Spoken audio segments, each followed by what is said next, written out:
Dans la stratégie d'évitement, tu as le droit de prier en disant « Seigneur, je ne veux pas être tenté ».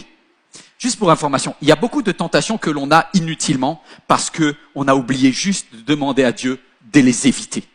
Il y a des tentations, on est allé tout droit devant et c'est complètement de notre faute.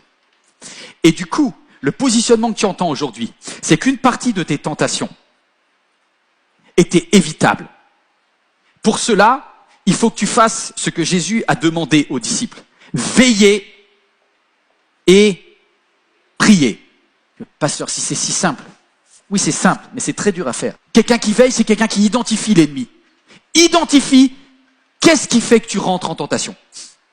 C'est ce que j'appelle un besoin impatient. Tout être humain a des besoins dans son corps, a des besoins dans son âme, a des besoins dans son esprit. Et un besoin qui est non rempli, c'est un trou en fait, qui va essayer d'aspirer quelque chose pour se remplir. Vous me suivez ou pas? Tu sais qui va ouvrir la porte au mal dans ta vie. Personne ne se dit « chouette, je vais commettre un adultère ». C'est qu'il y a bien eu quelqu'un qui allait ouvrir la clé de la porte pour que le mal rentre. Vous savez qui a ouvert la clé? Une souffrance. Un besoin non rempli.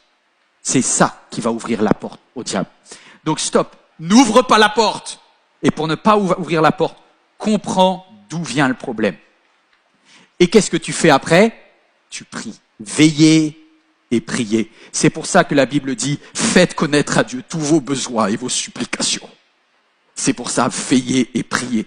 Ne laisse pas l'adversaire, le mal, remplir les vides de ta vie. Présente-les à Dieu, parce que lui sait comment combler le manque. Ouh, c'est dit. Deuxième, identifie les mesures élémentaires que tu dois prendre.